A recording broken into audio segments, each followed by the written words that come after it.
یا رب لک الحمد کما ینبغی لجلال وجہک وعظیم سلطانک جزا اللہ عنا محمدا صلی اللہ علیہ وآلہ وسلم ما هو اہلہ۔ برادران اسلام، سیرت سیدنا حضرت خالد بن ولید رضی اللہ تعالیٰ عنہ کی دوسری قسط کے ساتھ اس وقت ہم حاضر ہیں۔ حضرت خالد بن ولید رضی اللہ تعالی عنہ آپ کی جرت، دلیری، بہادری اور جانثاری کی ایک عظیم داستان سرزمین موتا کے اندر بھی رقم کی گئی۔ موتا سرزمین شام کے سرحدی علاقے پر واقع ایک بستی کا نام ہے۔ اس مقام پر پیش آنے والے واقعے کو جنگ موتا کے نام سے یاد کیا جاتا ہے۔ یہ وہ پہلی جنگ ہے جس میں اسلام قبول کرنے کے بعد سیدنا حضرت خالد بن ولید رضی اللہ تعالی عنہ ایک عام سپاہی کی حیثیت میں شریک ہوئے، لیکن جنگ کے بعد دیگر 3 جرنیلوں کی شہادت کے بعد لشکر اسلام کی قیادت ان کے سپرد ہوئی۔ مجاہدین اسلام صرف 3000 تھے اور وہ بھی تھکن سے چور و چور۔ مقابلے میں دشمن فوج 2 لاکھ جنگجو افراد پر مشتمل تھی اور وہ سبھی ہتھیاروں سے لیس تھے۔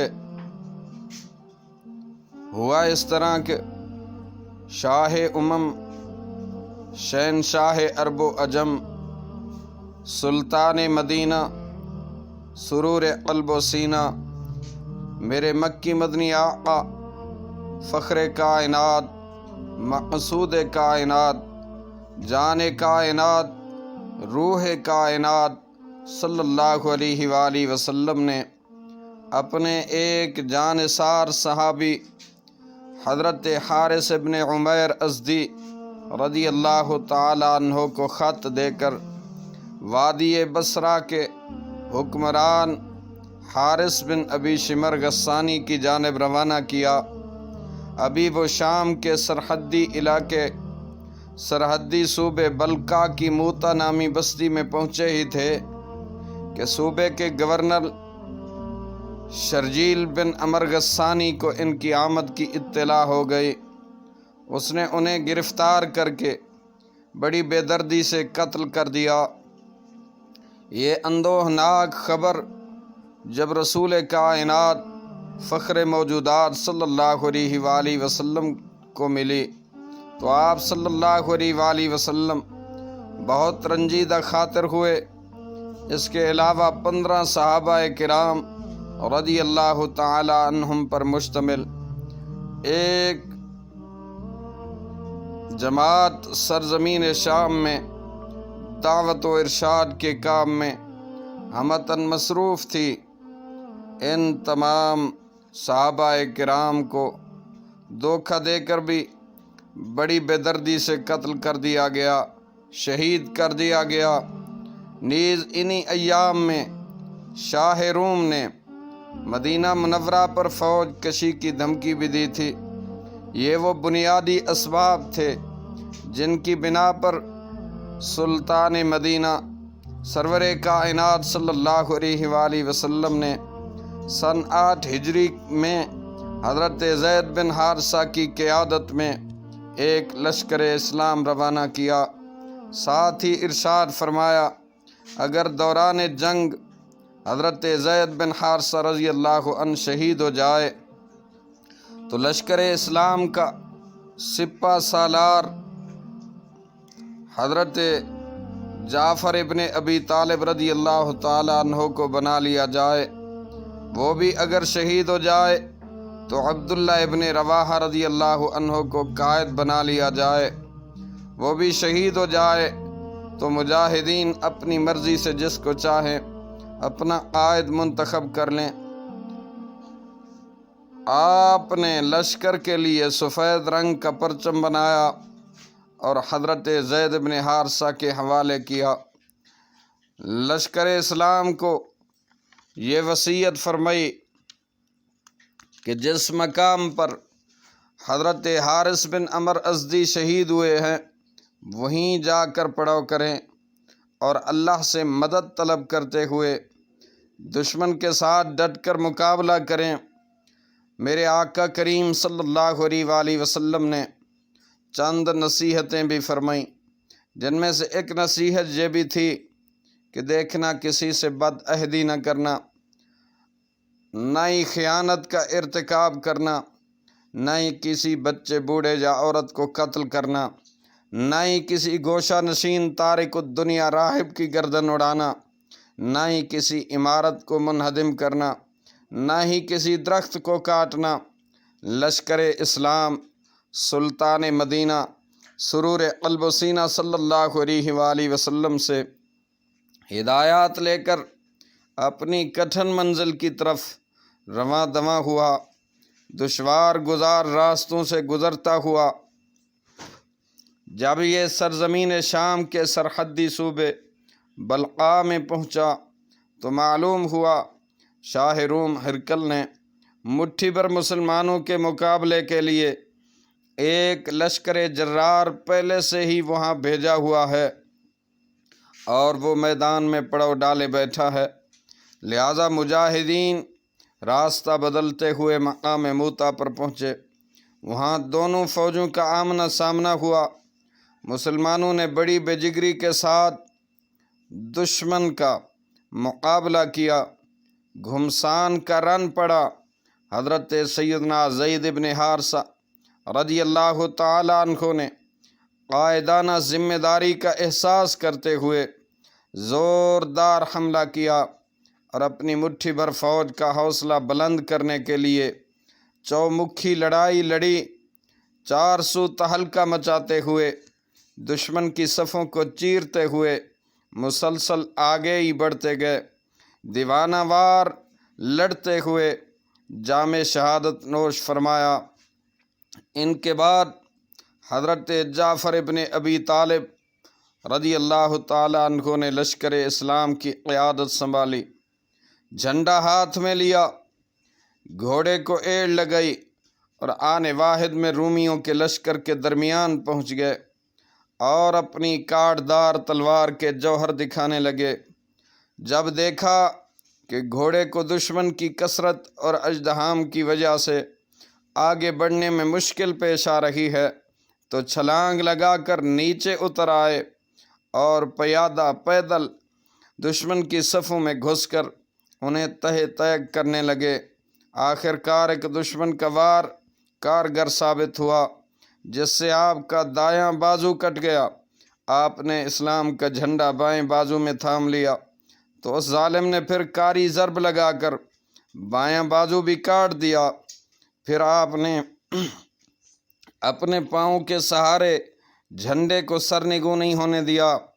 اس نے تیسرا وار تاک کر آپ کی کمر پر کیا جس سے آپ لڑکھڑاتے ہوئے زمین پر گر گئے اور یوں شہادت کے بلند مقام پر فائز کر دیے گئے۔ ان کے بعد ارشاد نبوی کے مطابق حضرت عبداللہ ابن رواحہ رضی اللہ تعالی عنہ نے آگے بڑھ کر اسلام کے جھنڈے کو تھام لیا اور آخر کار یہ بھی بہادری اور جواں مردی کے عظیم کارنامے سر انجام دیتے ہوئے شہادت کا خلعت زریں زیب تن فرما کر بارگاہ جلیل میں حاضری کا شرف حاصل کرنے میں کامیاب و کامران ہو گئے۔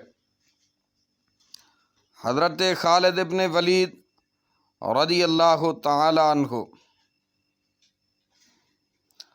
آپ کی عظمت، جواں مردی، جانثاری کے کیا کہنے، مسلسل 3 جرنیلوں کی شہادت سے مجاہدین کے حوصلے کچھ پست ہونے لگے۔ لشکر اسلام کا جھنڈا زمین پر گرنے کے قریب تھا۔ ہر طرف پریشانی کا عالم تھا۔ میدان میں کوہرام مچا ہوا تھا۔ مجاہدین کی قلت اور رومیوں کی کثرت کی بنا پر بظاہر بچاؤ کی کوئی صورت دکھائی نہ دے رہی تھی۔ قریب تھا کہ اسلامی لشکر کا جھنڈا دشمن کے قبضے میں آ جاتا، لیکن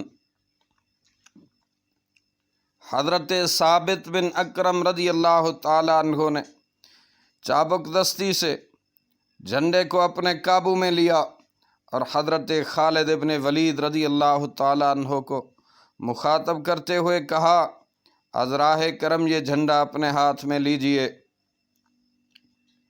اس مشکل ترین وقت میں مجاہدین کی قیادت کا فریضہ آپ ہی بحسن و خوبی سر انجام دے سکتے ہیں۔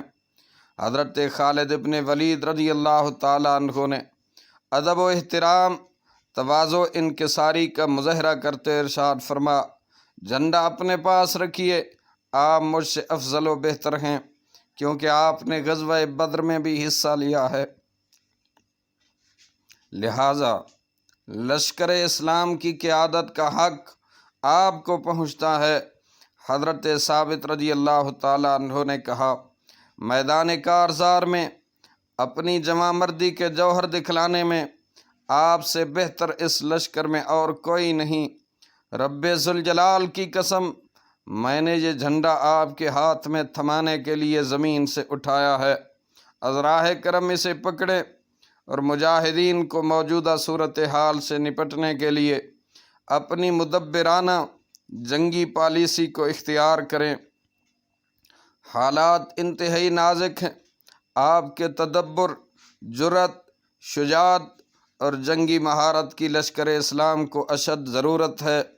میرے سمیت سب مجاہدین کی دلی خواہش ہے کہ ان سنگین حالات میں آپ قیادت کا اہم فریضہ سنبھالتے ہوئے دشمن کے خلاف کوئی ایسی جنگی تدبیر اختیار کریں جس سے وہ ورطۂ حیرت میں پڑ جائے اور مجاہدین اسلام سکھ کا سانس لینے کے قابل ہو سکیں۔ پھر مجاہدین سے مخاطب ہو کر فرمایا، میرے مجاہد بھائیو، کیا تم حضرت خالد بن ولید رضی اللہ تعالیٰ عنہ کی قیادت و امارت کو برضا و رغبت تسلیم کرتے ہو؟ سب نے بیک زباں ہو کر کہا، ہم ان کی قیادت کو بخوشی تسلیم کرتے ہیں۔ یہ صورتحال دیکھتے ہوئے حضرت خالد بن ولید رضی اللہ تعالیٰ عنہ نے اللہ کا نام لے کر جھنڈا ہاتھ میں لیا۔ ادھر میدان جنگ میں تو یہ منظر تھا، ادھر مدینۃ الرسول، رسول کائنات صلی اللہ علیہ وآلہ وسلم کے مقدس شہر میں کیا کیفیت تھی۔ صحابہ کرام فرماتے ہیں، رسول اکرم نور مجسم صلی اللہ علیہ وآلہ وسلم نے ہمیں نماز پڑھائی۔ نماز کے بعد سید الانبیاء، خطیب الانبیاء، امام الانبیاء صلی اللہ علیہ وآلہ وسلم اپنے نورانی منبر پر جلوہ افروز ہو گئے۔ رحمت عالم صلی اللہ علیہ وآلہ وسلم کی نگاہوں کے سامنے سے اللہ نے تمام حجابات ہٹا دیے۔ میرے سچے رسول صلی اللہ علیہ وآلہ وسلم نے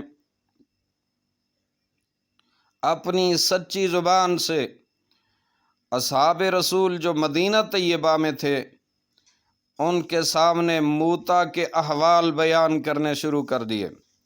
حضور نے فرمایا، لشکر اسلام کا جھنڈا زید بن حارثہ کے ہاتھ میں ہے۔ کچھ دیر بعد آپ صلی اللہ علیہ وسلم نے فرمایا، زید بن حارثہ بڑی جرأت، دلیری اور بہادری کے ساتھ لڑ رہے ہیں۔ پھر نبی کائنات صلی اللہ علیہ وآلہ وسلم نے کچھ دیر کے بعد ارشاد فرمایا، زید بن حارثہ جام شہادت نوش فرما کر اللہ کے حضور حاضر ہو چکے ہیں۔ اب اسلام کا جھنڈا حضرت جعفر بن ابی طالب رضی اللہ تعالیٰ عنہ کے ہاتھ میں ہے۔ وہ بڑی جرأت، دلیری، جواں مردی، جانثاری کے ساتھ لڑ رہے ہیں۔ پھر کچھ دیر بعد فرمایا کہ حضرت جعفر بھی جام شہادت نوش فرما گئے ہیں۔ پھر تیسرے نمبر پر میرے آقا صلی اللہ علیہ وآلہ وسلم نے فرمایا اب لشکر اسلام کی سپہ سالاری حضرت عبداللہ بن ابی رواحہ فرما رہے ہیں۔ حضرت عبداللہ بن ابی رواحہ بڑی جرأت، دلیری، بہادری کے ساتھ لڑ رہے ہیں۔ کچھ دیر بعد میرے مدنی آقا صلی اللہ علیہ وآلہ وسلم نے فرمایا عبداللہ بن رواحہ بھی جام شہادت نوش فرما گئے ہیں۔ میرے آقا صلی اللہ علیہ وآلہ وسلم نے یہ سارا منظر مدینہ طیبہ میں بیٹھ کر ممبر پہ جلوہ افروز ہو کر اصحاب رسول کو سنایا۔ صحابہ کرام فرماتے ہیں کہ یوں لگتا تھا کہ میرے مدنی آقا صلی اللہ علیہ وآلہ وسلم پورے میدان جنگ کو ملاحظہ کر رہے ہیں، ہر صورت حال سے باخبر ہو کر حضور ہمیں خبریں دے رہے ہیں۔ اللہ کریم نے موتا کا مقام آپ کی نظروں پر عیاں کر دیا تھا۔